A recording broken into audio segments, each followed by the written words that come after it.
4వ అధ్యాయం 4వ వచన భాగం. ఆయన సమరయ మార్గమున వెళ్ళవలసి వచ్చెను గనుక యాకోబు తన కుమారుడైన యోసేపుకిచ్చిన భూమి దగ్గరనున్న సమరయలోని సుకారను ఒక ఊరికి వచ్చెను. యేసుక్రీస్తు వారు ఆ ప్రాంతం గుండా వెళ్తున్నారు. వెళ్ళేటప్పుడు ఆయన సమరయ మార్గంలోనికి వెళ్ళాల్సి వచ్చింది. వెళ్ళారు. ఆ తర్వాత అక్కడ యాకోబు గారు తవ్వించినటువంటి బావి సుకారను అనేటువంటి ఒక ఊరిలో ఉన్న యాకోబు బావి దగ్గరికి వచ్చి అక్కడ ఆగారు.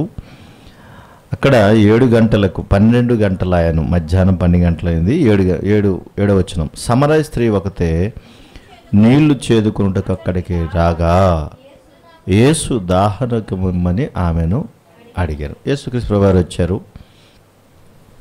సమరయ స్త్రీ ఆ గ్రామంలో నీళ్లు తోడుకోవడానికి వచ్చింది. అంటరాని వారిగా వారిని గ్రామం అంతా భావిస్తుంది కనుక ఉదయాన్నే సాధారణంగా మంచినీళ్ళకి వెళ్తారు కదా. అందరూ వెళ్ళిపోయిన తర్వాత ఎవరు రాని సమయంలో 12 టయానికి తను ఒక్కతే వచ్చి నీళ్లు తోడుకుంటూ ఉంది. ఆ సమయంలో యేసుక్రీస్తు ప్రభువారు అక్కడికి వచ్చి ఆమెతో నాకు దాహమునకు నీళ్ళమ్మని ఆయన అడిగాడు.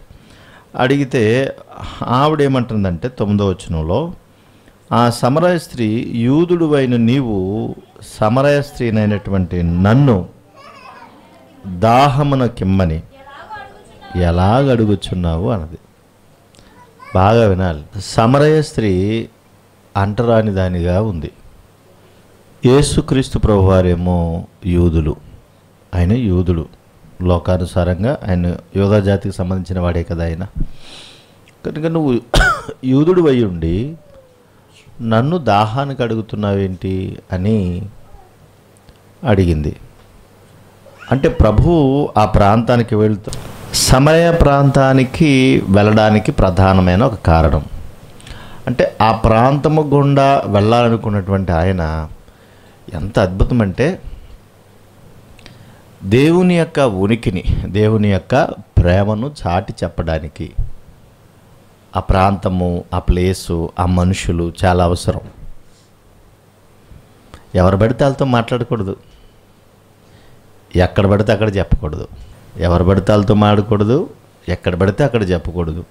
సమయం, సందర్భం, ఆ ప్రాంతం అవన్నీ కూడా కాస్త మనం ఆలోచించి అర్థం చేసుకుని అక్కడ లౌక్యంగా వ్యవహరించాలి అక్కడ. అంతే తప్ప కోతికి కొబ్బరి చెప్ప దొరికితే అది పీక్కుని కూర్చున్నట్టు ఎవరొకరు దొరికితే చాలు అని చెప్పేసి వాళ్ళ దగ్గర కూర్చొని ఏవేవో పిచ్చి మాటలు మాట్లాడితే దేవునికి అవమానంగా ఉంటుంది. నువ్వు కూడా అక్కడ దొరికిపోతావు, సమాధానం చెప్పలేవు. నీకు అవమానమే, దేవునికి కూడా అవమానమే. కనుక ఆ విషయాలు మనం గమనించుకుని వెళ్ళాలి. ఎవరికి సువార్త అందిస్తే, ఎవరి ద్వారా మరికొంత సువార్త అందుతుందో అది కూడా మనం గ్రహించాలి. అర్థమైందా?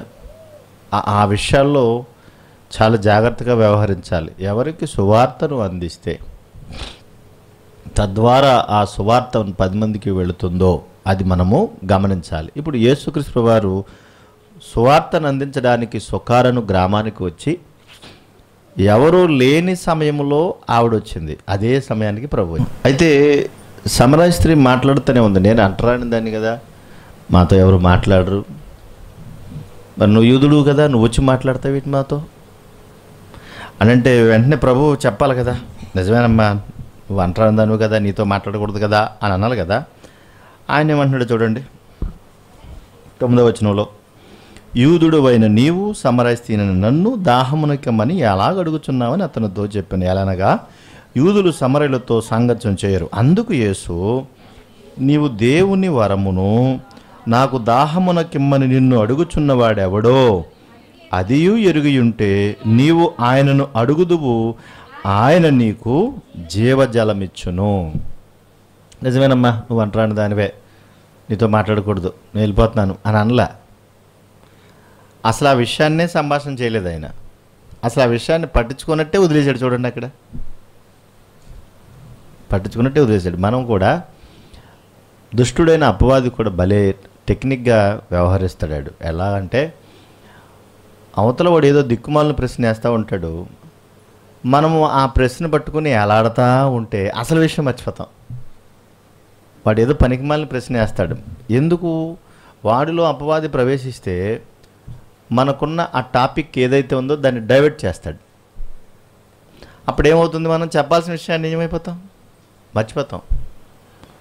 మర్చిపోయి వాడు ఎందులో అయితే మనం ముంచేసాడు అందులోకి వెళ్ళిపోయి అసలు రెండు వంట చేసేవాళ్ళు కూడా చూడండి, అప్పుడప్పుడు ఏదో చేద్దామని వెళ్తారు, ఈలోగా ఎవరో వచ్చి ఏదో మాట్లాడతారు, ఏ పని మీద వచ్చారో మర్చిపోతారు.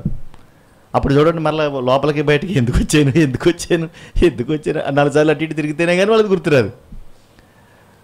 ఆ విషయాల్లోనే మనం అంత మరుపు అయిపోతే దేవుని వాక్య విషయంలో ఇంకా ఎక్కువ మరుపు అపవాది ద్వారా జరిగిద్ది. కనుక అందుకని ప్రభువు ఏ విషయం ఏదైతే వచ్చాడో ఆ విషయాన్ని మాత్రం గుర్తుపెట్టుకున్నాడు. ఆమె వేసే ప్రశ్న వేరు, ఈయన చెప్పే సమాధానం వేరు. చూడండి, ప్రభు దగ్గర బోల్డ్ అని నేర్చుకోవచ్చు తెలుసా. ఆయన ఒక ప్రశ్న వేస్తే ప్రశ్నలో ఎన్ని భావాలో, కొన్ని వాటికేమో ప్రశ్నకు ప్రశ్నే సమాధానంగా చెప్పాలి, తప్పదు. కొన్ని విషయాలు అర్థం కావాలంటే ప్రశ్నకు ప్రశ్నే సమాధానం చెప్పాలి, కొన్ని విషయాలకు మాత్రం వివరణ ఇవ్వాలి, కొన్ని విషయాలకు మాత్రం ఆ విషయాన్ని గ్రహింపులోకి వెళ్ళకుండానే వేరే టాపిక్ అక్కడ మనం చెప్పగలగాలి. కనుక ఆమెమో నువ్వు వచ్చి నన్ను నీళ్ళు అడుగుతున్నావు, నేను పలానా అంటే ఈయన అంటాడు, అసలు నీవు దేవుని వరమును నాకు దాహమును కిమ్మని ఎవరిని అడుగుతున్నావో నీకు తెలుసుకుంటే నువ్వు జీవజలం ఇస్తాడా ఆయన. ఆమె ఏమంటుంది చూడండి, అమ్మా అప్పుడు ఆ స్త్రీ, అయ్యా ఈ బావి లోతైనది, చేదుకొనుటకు నీకేమీ లేదే, ఆ జీవజలము నీకెలాగూ దొరుకును, ఈ బావి దగ్గరికి వచ్చి ఎలా తోడుకుంటావు, ఇది చాలా లోతుగా ఉంది, అది నీకెక్కడ దొరికిద్ది అంటే అప్పుడు నెమ్మదిగా ఆయన సువార్తను అందించడం. డైరెక్ట్ అటాక్ ఎప్పుడు చేయకూడదు, అక్కడ కూర్చోవాలి, వాళ్ళ మంచి చెడ్లు ఏంటో తెలుసుకోవాలి, అసలు వాళ్ళ ఆలోచన దృక్పథం ఏంటో తెలుసుకోవాలి, అప్పుడు నెమ్మదిగా వారితో మాట్లాడాలి. అంతేగాని రాగానే నీకు యేసు ప్రభువు తెలుసా, తెలుసుకోకపోతే నువ్వు చచ్చిపోతావు, నువ్వు అలాగైపోతావు, ఇలాంటివి చెప్పకూడదు. సాధ్యమైనంత వరకు నెగిటివ్ ఫీలింగ్స్ ఎప్పుడు చెప్పకూడదు. సువార్త అందించేటప్పుడు నెగిటివ్ అంటే వ్యతిరేకంగా చెప్పకూడదు, వ్యతిరేకంగా మాట్లాడకూడదు. నువ్వు రాళ్ళకు నొక్కుతున్నావు, దెయ్యాలకు మొక్కుతున్నావు, అలాంటివి ఎప్పుడు ఇతరులతో మనము పంచుకోకూడదు. నువ్వు ఏ దేవుని అయితే నమ్ముకున్నావో, ఏ దేవుని కొరకు బ్రతుకుతున్నావో, ఏ దేవుని యొక్క విషయాలను గొప్పగా చెప్పడానికి ప్రయత్నం చేయాలి. అంతే తప్ప వారిని మనం వ్యతిరేకిస్తూ, దూషిస్తూ, మన మాటల చేత వాళ్ళని హింసిస్తూ ఎప్పుడూ మనం సువార్తని చెప్పకూడదు. అప్పుడు ఆ మాటలు వాళ్ళకి అర్థమవుతాయి. ఇప్పుడు మన మీద సరైనటువంటి అభిప్రాయం లేకపోతే మన మాటలు ఎవరింటారు? ఇప్పుడు నీ మీద సరైన అభిప్రాయం లేదు, అమ్మో ఈమె అయిపోతున్నా అని సరైనటువంటి అభిప్రాయం లేదు, నీ మీద వ్యతిరేక భావం ఉంది. ఇప్పుడు నువ్వు చెప్పే మాట ఎవరిని వింటారా? మరి వ్యతిరేక భావం ఉంటే వింటారా? వినరు కదా. అనుకూలంగా ఉంటేనే వింటారు. అమ్మ ఈమెతో చెప్తే కాస్త శాంతంగా వింటుంది, మంచి సలహా ఇస్తుంది అని నీ మీద సదభిప్రాయం ఉంటేనే ఎవరైనా వచ్చి నిన్ను సలహా అడుగుతారు, మంచి అట్లు మాట్లాడతారు, ఏం చేస్తే బాగుంటుంది అంటావు అంటారు. ఆ విధమైన దైవికమైనటువంటి సంబంధాలని మనం కొనసాగించగలగాలి. అప్పుడు ప్రభు చెప్పాడు ఏమనంటే చూడండి, అందుకు యేసు 13, ఈ నీళ్లు తాగు ప్రతివాడు మరలా దప్పుకుంటాడు. ఏ నీళ్ళు? ఏ బావి దగ్గరికి అయితే వాటర్కి వచ్చిందో ఆ బావిలో నీళ్ళు.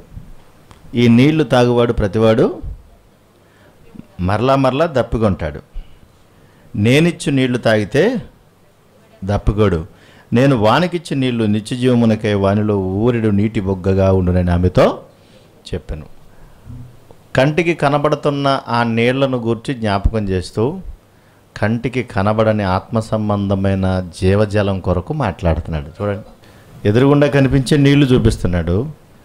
ఈ నీళ్లు నువ్వు ఎన్నిసార్లు తాగినా మరలా దాహం వేస్తూ ఉంటుంది, కానీ నేను నీళ్ళు ఇచ్చితే మాత్రం అవి జీవజలపు ఓటలవి అన్నాడు.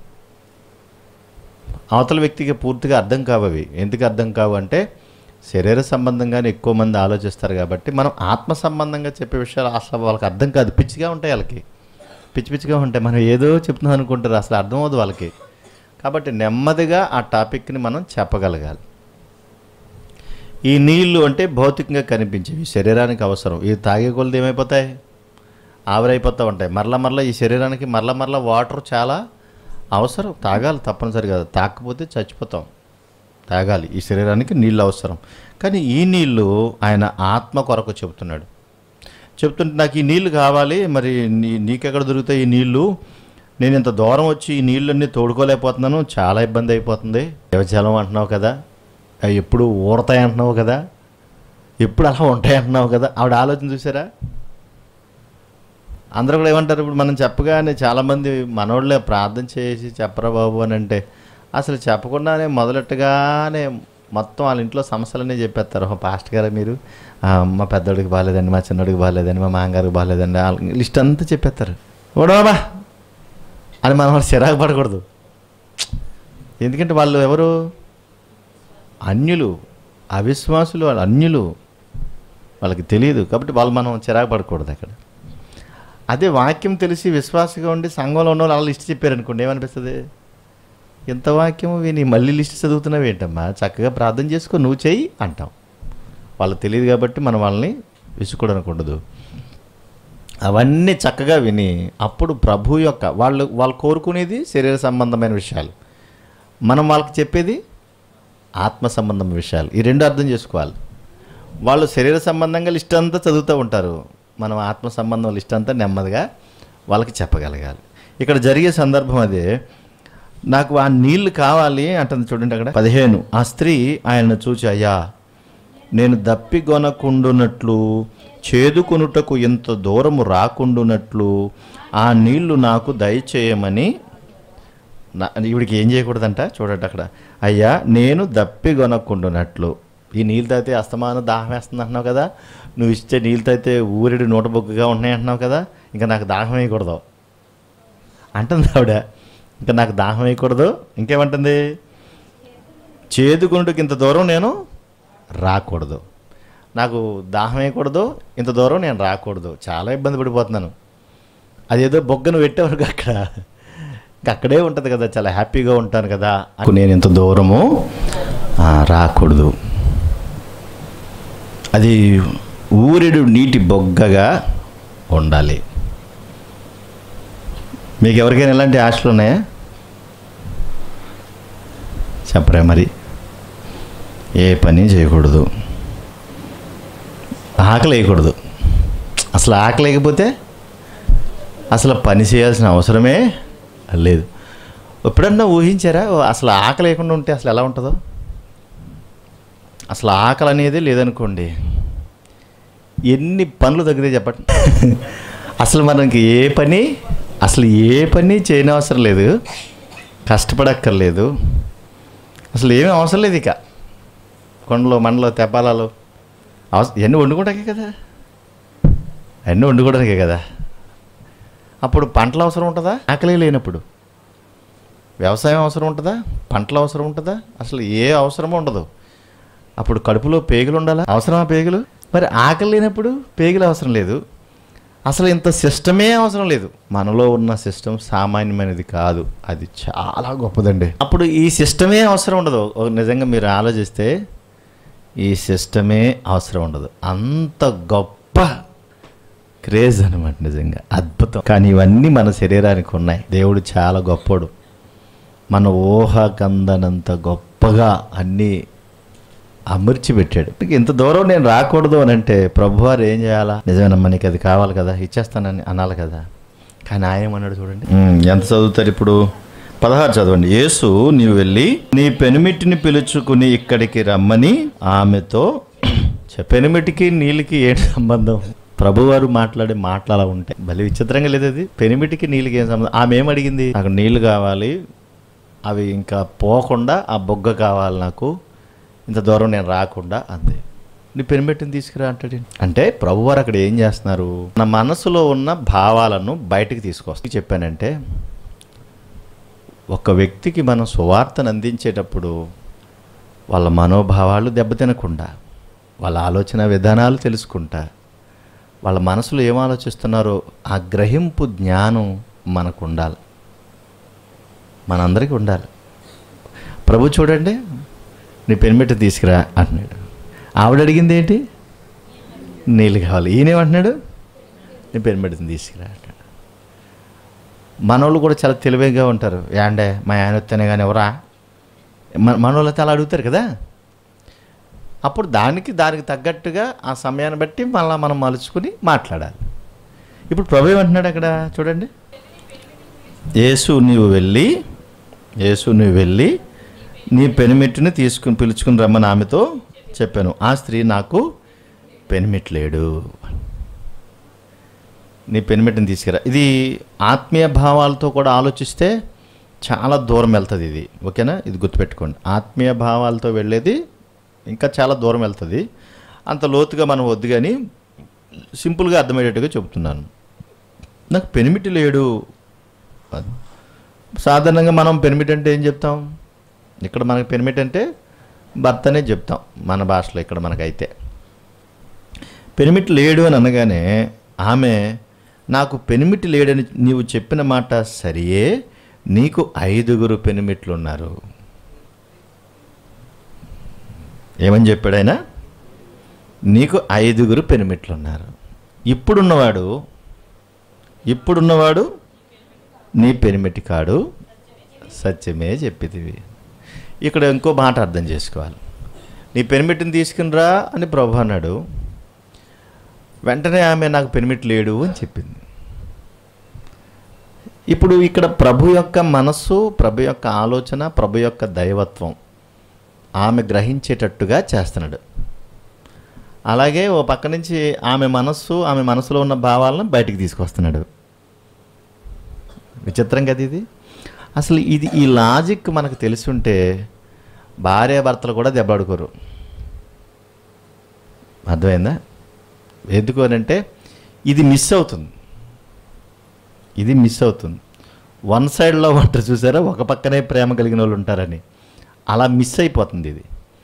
ఒకరి భావాలు ఒకరు అర్థం కాకపోవటం వల్ల కూడా ఎక్కువ గొడవలు, దెబ్బలాట్లు జరుగుతున్నాయి. ఎందుకంటే వీళ్ళకి అర్థమవుతుంది. వన్ సైడ్గా నా ఆలోచన ఏంటో నేనే ఆలోచించుకుంటాను, కానీ అవతల వ్యక్తి ఏం ఆలోచిస్తున్నాడో నేను పట్టించుకోను. ఎందుకు అంటే నా ఆలోచనే నాకు ముఖ్యం, నువ్వు వెళ్ళకపోతే నాకెందుకు అన్నట్టు. అప్పుడు ఏమవుతుంది? ఆయన భావాలు వేరైపోతున్నాయి, నీ భావాలు వేరైపోతున్నాయి. ఈ రెండు పొత్తు కుదరట్లేదు, గొడవలు స్టార్ట్ అయిపోతున్నాయి. అర్థం చేసుకునే మైండ్ సెట్ ఉండాలి. మా జాన్బాబు అంటాడు అప్పుడప్పుడు, ఎవరి వాళ్ళకు ఉంటాయి, మా భావాలు అయ్యో మాకు ఉంటాయి, మీ భావాలు మీకు ఉంటాయి అంటాడు. మీ భావాలు మా భావాలు రైటే, కానీ ఒకరి భావాలు ఒకరు అర్థం చేసుకోవడం రావాలి. నీ మైండ్ సెట్ నాకు అర్థమవుతుంది, కానీ నా మైండ్ సెట్ మాత్రం నీకు అర్థం అట్లా. సమస్య ఏమో అక్కడ పెద్ద అయిపోతుంది. దీన్ని బేరేజ్ వేసుకుంటే సువార్తను అందించడం కూడా కాస్త తేలికవుతుంది.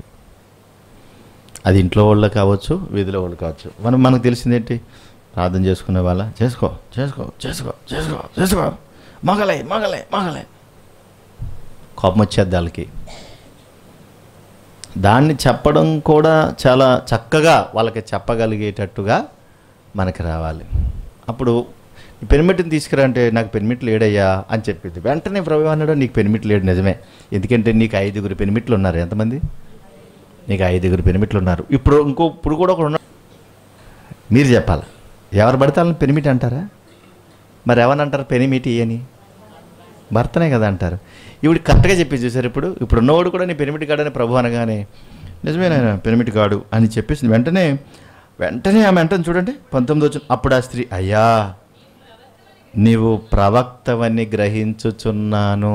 ప్రభు అన్నాడా నేను ప్రవక్తనే, నేను దేవుణ్ణి అన్నాడా? అనకుండగానే ఆమె గ్రహించేటట్టుగా మాట్లాడుతున్నాడు.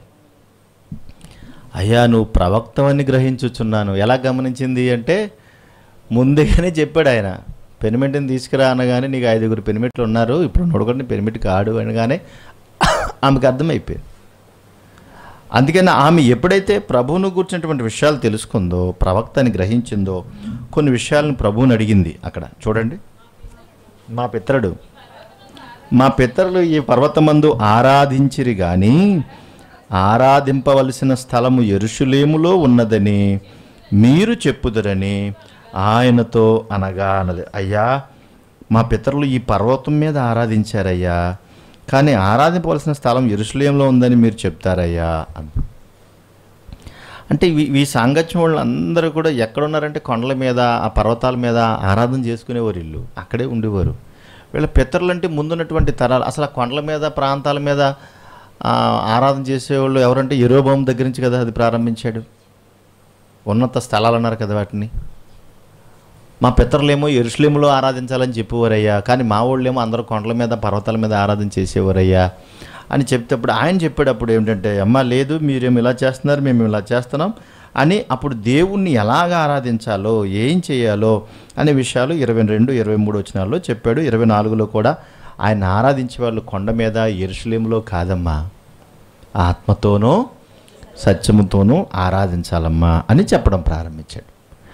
అప్పుడు ఆ స్త్రీ వెంటనే అంటుంది చూడు 25లో, ఆయనతో క్రీస్తనబడిన మెస్సయ్య వచ్చునని నేను ఎరుగుదును, ఆయన వచ్చినప్పుడు మాకు సమస్తమును తెలియజేయునని చెప్పగా నీతో మాట్లాడుచున్న నేనే ఆయనను ఆమె ప్రవక్తల వచనాల దగ్గరికి తీసుకెళ్ళగానే ఆవిడ అంటుంది, అయ్యా మెస్సయ్య వస్తాడంట, అన్నీ మాతో మాట్లాడతాడంట అని చెప్పగానే నీతో మాట్లాడుతున్న మెస్సయ్యను నేనే అని అప్పుడు చెప్పాడు. ఈ మాటలన్నీ అర్థమైనటువంటి ఆమె ప్రతి విషయాన్ని కూడా చక్కగా తెలుసుకుంది, అర్థం చేసుకుంది.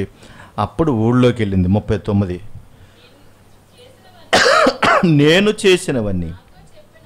నేను చేసినవన్నీ నాతో చెప్పినని సాక్ష్యమిచ్చిన స్త్రీ యొక్క మాటను బట్టి అన్నాడు. అంటే ఏంటన్నమాట, ఈ స్త్రీ ఎక్కడికి వెళ్ళిపోయింది? నీళ్లు తోడుకుంటాకు వచ్చింది నీళ్లు తోడుకోవడం మర్చిపోయింది. 28వ వచనం చూడండి. ఆ స్త్రీ తన కొండ విడిచిపెట్టి ఊరిలోనికి వెళ్ళి, మీరు వచ్చి నేను చేసినవన్నీ నాతో చెప్పిన మనుషుని చూడండి, ఈయన క్రీస్తు కాడా అని సువార్త చెప్పింది. ఆ గ్రామస్తులందరికీ సువార్త చెప్పింది.